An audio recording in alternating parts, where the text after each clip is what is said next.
দর্শক, এই মুহূর্তে সবচেয়ে বড় খবর, কলকাতার চলচ্চিত্র জগতে এক নতুন সংযোজন নিয়ে আসছেন পরিচালক অরিন্দম শীল।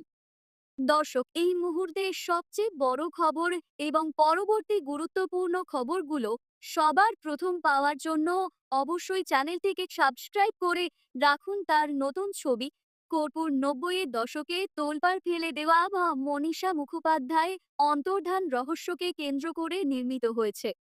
এই ছবিতে অপ্রত্যাশিতভাবে অভিনেতা হিসেবে আত্মপ্রকাশ করছেন সাংবাদিক এবং তৃণমূল কংগ্রেসের মুখপাত্র কুণাল ঘোষ।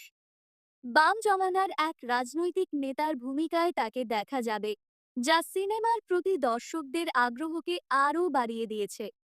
কর্পূর নামের পেছনের গল্প, ছবির নাম কর্পূরের আক্ষরিক যথার্থতা রয়েছে বলে জানিয়েছেন সংশ্লিষ্টরা। ৯০-এর দশকের যে ঘটনাকে কেন্দ্র করে এই ছবি, তা একসময় রাজ্য জুড়ে ব্যাপক আলোড়ন সৃষ্টি করেছিল। কিন্তু সময় পেরিয়ে সেই ঘটনা কর্পূরের মতোই উবে গিয়েছিল জনস্মৃতি থেকে। পরিচালক অরিন্দম শীলের মতে, কর্পূর উবে গেলেও তার গন্ধ রেশটা থেকে যায়। সেই কারণেই এই ছবিটা। এই